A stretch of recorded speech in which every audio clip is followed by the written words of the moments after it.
Hello and welcome to a new episode of the CTO Show with Mehmet. My name is Mehmet, and as you know, in each episode, I share about different topics and trends in technology and in business.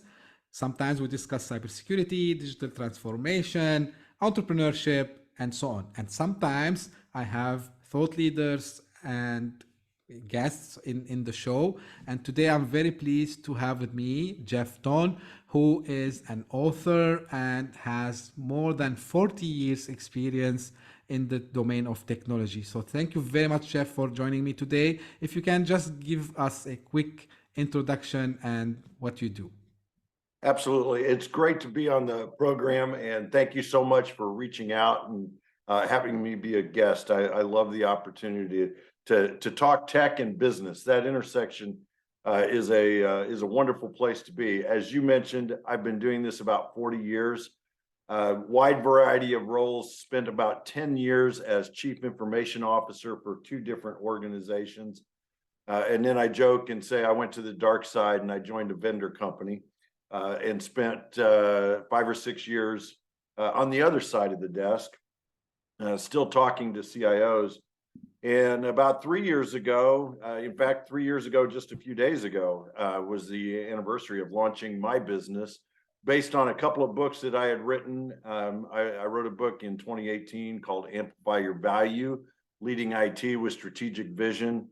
And then in 2020, staying on the Amplify theme, I wrote Amplify Your Job Search, Strategies for Finding Your Dream Job. So a little bit of departure from the technology. But what I do these days is I'm a technology advisor. So I've got a handful of clients that I provide them with kind of the view from the CIO. What's the CIO thinking? What are they dealing with? I host a podcast for one of my clients. I host a podcast called Status Go, which is about technology leadership, and just am having a great time doing it. And it's so good to be here. Thank you, Jeff. Actually, yeah, it's fun to have a podcast because actually we share a lot of similar things because I work also on the two sides of the desks, and I work also like as a technology consultant, and previously before I opened my own business, I was also working as a sales representative for one of the tech companies, so I can see a lot of things in common.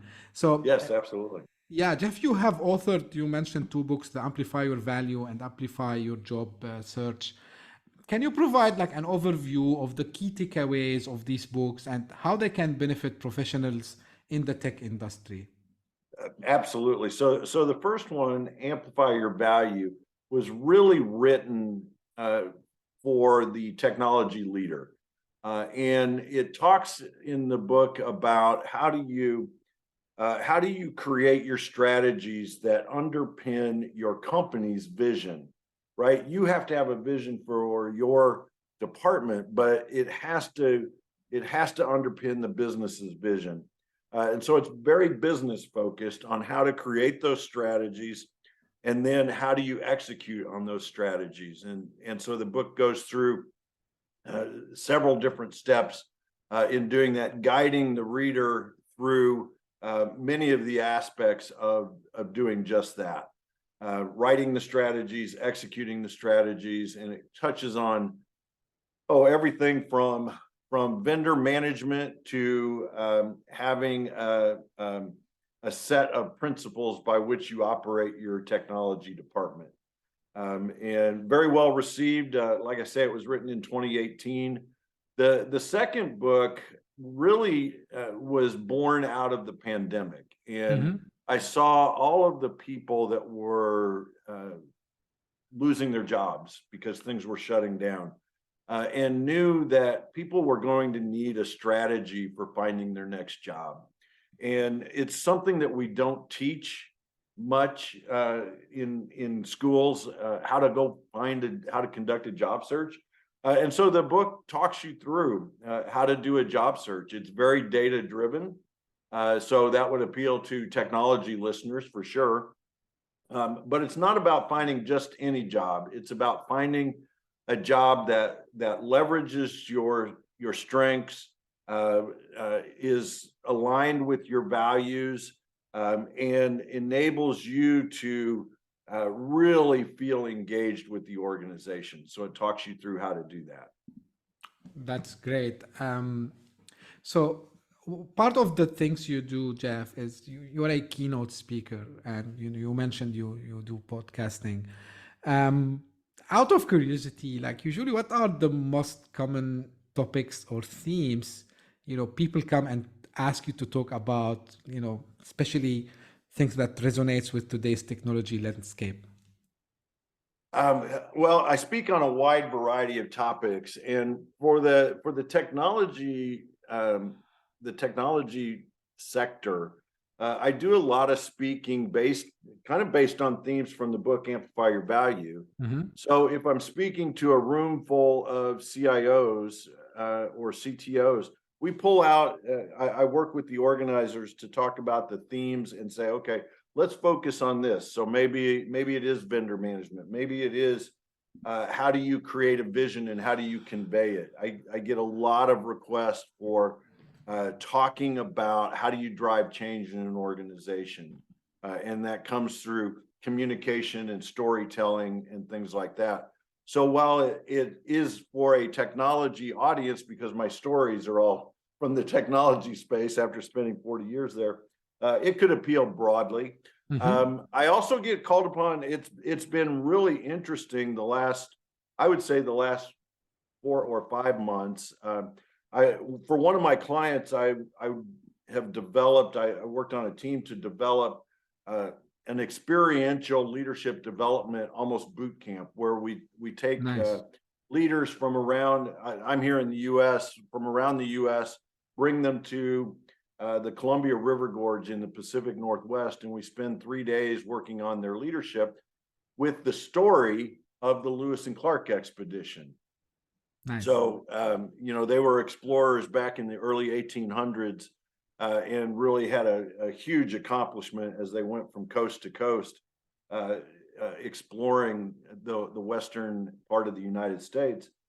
And there's so many leadership lessons from that. Well, so I have a couple of keynotes that I do based on Lewis and Clark. One of them is everything I learned about leadership, I learned from Lewis and Clark. And Mhm. it just seems like in the last 6 months, every phone call I get or email I get for a keynote is they want me to do leadership in Lewis and Clark. So I've been doing a lot of that recently. Oh, that's cool. That's cool. Part of the things, like, because when I was viewing your profile, you've worked with different industries. Actually, it's like I saw you've worked with like banking, consumer electronics, real estate development, and so on. So, like, can you just tell us a little bit about any specific challenges or opportunities you encountered when working with different sectors, right? Like shifting from one vertical to another, like what were like the major challenges, and how did you approach to solve them? And I'm asking this question because I know sometimes I meet leaders in the tech that they want to shift from one vertical to another, because sometimes they tell me, like, I don't want to be tied to the guy of the healthcare IT, right? Or I don't want to be Yes. just my name to tied to, let's say, hospitality. So what you can share regarding this experience? That is such a great question, because I'm a believer that we as technology professionals are going to get pigeonholed, so to speak, into a vertical, because the more and more we get involved with the business for our companies, on the business side, where we really need to spend the majority of our time as tech leaders, the more we get involved with that business, the more we're going to be ingrained in that particular sector. So I think we're seeing a trend the opposite way. But you're right, I have changed sectors several times, and I would say that in each case, what the challenge was, once I got the position, and I'll talk about that here in a second, it was learning the industry. What are the trends? What are the challenges in a specific industry?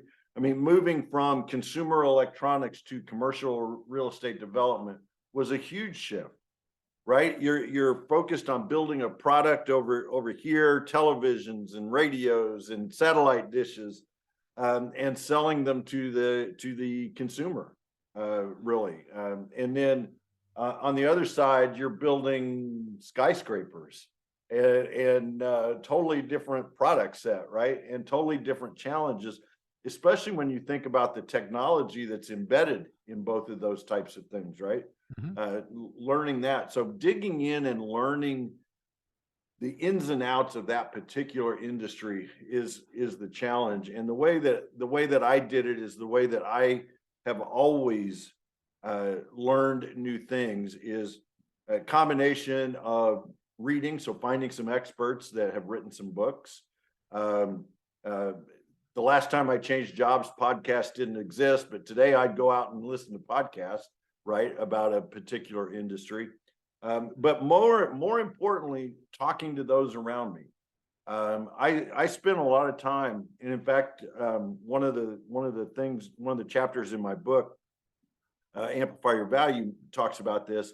Is I spend a lot of time doing what I call ride-alongs, which is I find a business executive that works for the company that I work for and say, I want to shadow you. I want to follow you Mhm. for a day, 2 days, every month, every couple of weeks, and see. I want to see the business the way you see it, right? And that's, to me, that's how you learn, because you see different opportunities for technology that you would not see if you weren't out there watching the way that they watch. Now, I want to back up a little bit and talk about the challenge of Mhm. finding a role in a sector that you don't have experience in. Way back in, gosh, it's probably been 2010, 2009, 2010, something like that. I thought about going into healthcare IT. Mhm. And so one of the things I did was I started interviewing CIOs that were in healthcare, right? Because I wanted to learn what's a day in the life of being a CIO in healthcare. And the first person that I interviewed, she was the CIO for a local hospital here in Indiana. And she says, "Well, Jeff, no healthcare system is going to hire you to be CIO. You don't have any healthcare experience.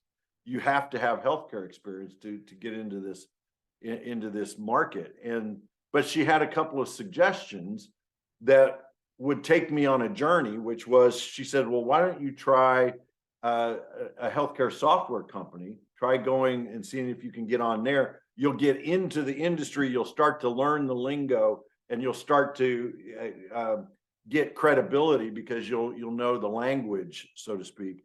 And then she had another idea. She said, senior living facilities have the same reporting requirements, technology requirements that hospitals do, but they're about 10 years behind. So they may be more likely to take a chance on someone that doesn't have the industry experience.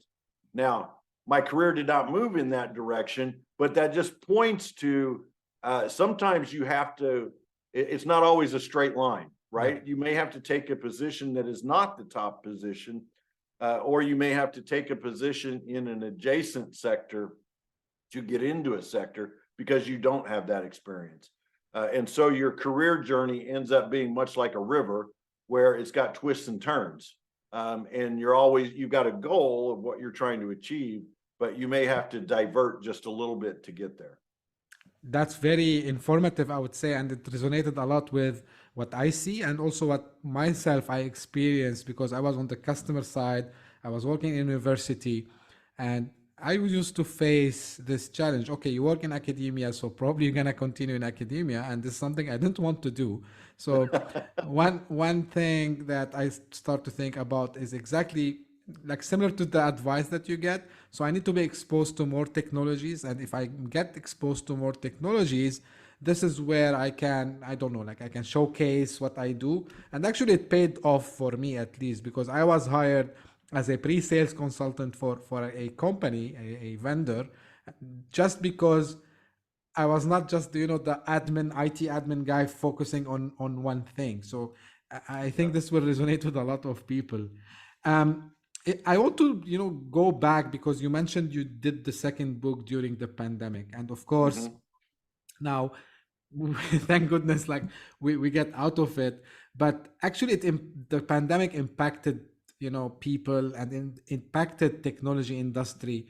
So, and we changed the way we work, right? So, Yes. what do you anticipate as the long-term effect on the industry after the pandemic? So, where do you see things moving from now on?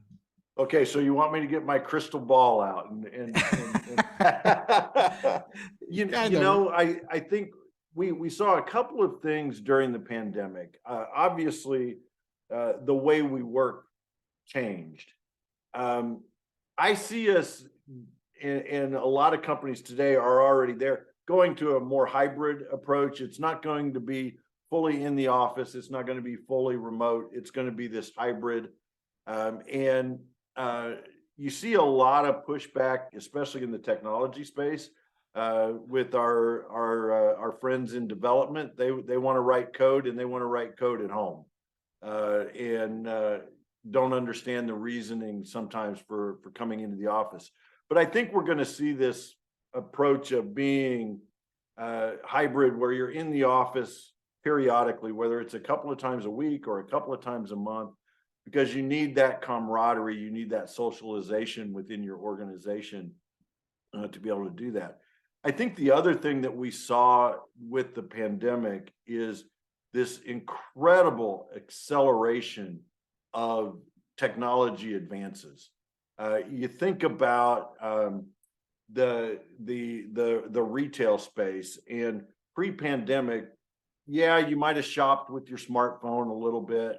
You had Amazon deliver your packages and things like that, but everybody went digital, right? It didn't matter if you were buying groceries or if you were buying something from Walmart. You bought it online, Mhm. and they either delivered it to you or they brought it out to you. But that technological advancement was like overnight, right? I read something. I think it was a report from McKinsey that talked about we advanced what would have taken 10 years. We advanced that in like 60 days Yeah. in adoption of these kinds of technologies.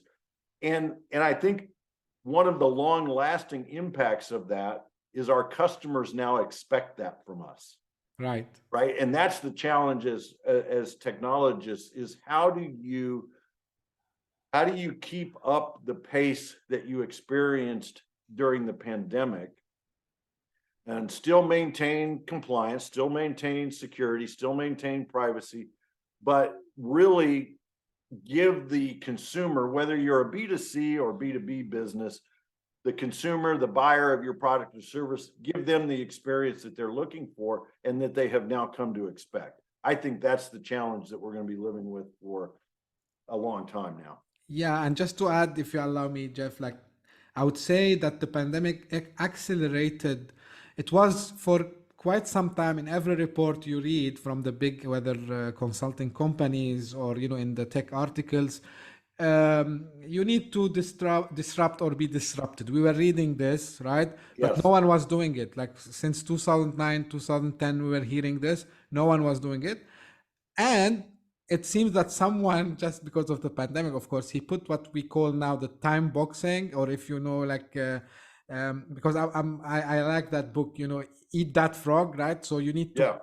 okay, so it was kind of a eat that frog moment for businesses. So either you do this now or you will be wiped out, because the only way you can communicate, whether, as you said, B2B or B2C, Yeah. is you need to have this digital transformation journey. You need to put your systems into a modern way that everyone can Yeah. access online.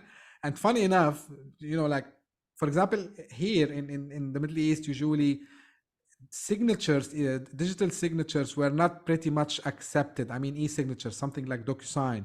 So Yeah. Yeah. this have accelerated, the adoption. I think even globally, I was reading the other day that DocuSign, they are now facing that they had this huge, you know, surge in demand, and Yes. now it's like kind of flat because everyone has it now. So it Right. it How resonated do you keep going? Yeah. exactly. So like it's another topic for another episode. How you grow sales in SaaS. Um, Now, another thing, I want to ask you about, and because going back to the leadership in technology, like many people, I was one of them as well. Like as I told you, I started even as a from a technician or help desk agent, and then I went to the system admin, whatever. And at some stage in my career, I was thinking, okay, one day maybe I want to become a tech executive. So, what do you Mhm. think for people who has this in mind? Like, what are the qualities they have to possess, and how they can, if they don't have it, and but they have this vision, I want to become a CIO, I want to become a CTO, whatever. What are these qualities that they have to cultivate down their career? I love that question so much. When I look at where I am in my career, is I've dedicated this chapter, so to speak, to something I call changing the face of IT. And what I mean by that is that many of us, myself included, got promoted to positions of leadership because we were good technologists. For me, I was a programmer. I wrote code. I was awesome at it. And so now all of a sudden I'm a team lead, then then I'm a manager, then I'm a director, all because I could code. Didn't mean I could lead, and didn't mean I could manage. And so I think the skills that we need to really excel at the role of CIO or CTO are what we used to call soft skills, right? They're not the hard skills, the technology skills per se. Yes, you need a foundation in those, but you need collaboration. How do you work together, not only within your own team, but across the business? How do you collaborate across the business? Communication. We talked a few minutes ago about having a vision and being able to communicate that vision. How do you do that? How do you create this picture for your team and your followers who say, I want to be a part of that, right? It's through communication. It's things like design thinking with the customer in mind, systems thinking, looking at the broader picture of everything. So it's all those skills that they sometimes teach in business school, but we don't pay much attention because those are the soft skills, right?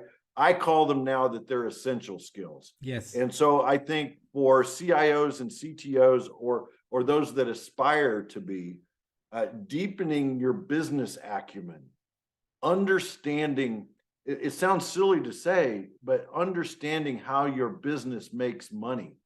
What are the value streams? What problem does your company solve for its customers? And as a technologist, we don't pay attention to that. A lot of us think, especially the CIO role, we think that our customer are our business colleagues, those that work, right? We serve them. Those aren't our customers. Those are our business partners, our business colleagues.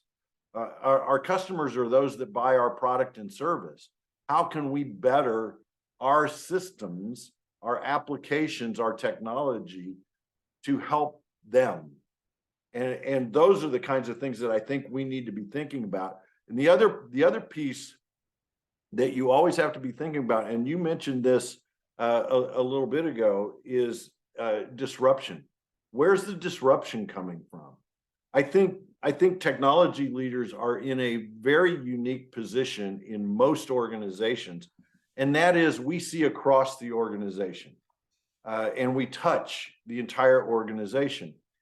And therefore, I think we've got this better view on where is a disruption going to come from. And if we can keep our eye on where that is, maybe we become the disruptor instead of the disrupted, to your point earlier. So those are the things that I think aspiring CIOs and CTOs need to be focused on. Yes, you need that technology foundation, absolutely. But you really need to be working on those types of essential skills. Yeah, I will add one thing, Jeff, and this also I learned it by my consulting career, actually, I didn't have the time to learn it when I was on the other side, is it's very important that technologists and anyone in technology understand, even if you are in a beginner or like you are still on the bottom side of the ladder, try to understand the business outcomes of any technology. And Hmm. because this is something, because I was also on the other side as a vendor, and this was part of my job to educate my customers, what are you getting by doing this technology.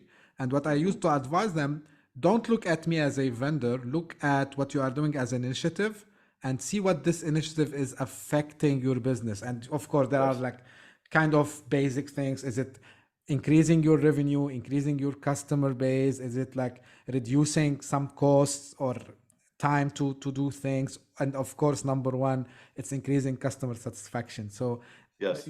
it was really, yeah, nice point from your side. Now, the final question I want to ask you, Jeff, I know that you have been featured in various publications, including Forbes and the Huffington Post. Can you just give us some insights or perspective about what you have shared in these publications, and maybe get some like insights on valuable, relevant points to the industry, technology industry?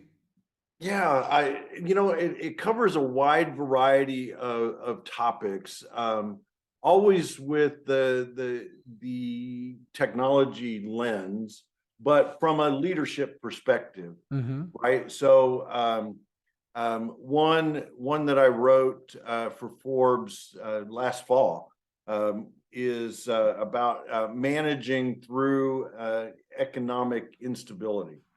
Right, the economy is kind of on shaky ground across the globe, Yep. certainly. And so, how do you, as the technology leader, how do you lead through that? Mm-hmm. And so, there was a couple of key points in there about it starts before the economic downturn, which is you always are, as you're growing, as your organization is growing, as your company is growing. I think in the back of your mind, you always have to have that message playing. What happens when there's an economic downturn?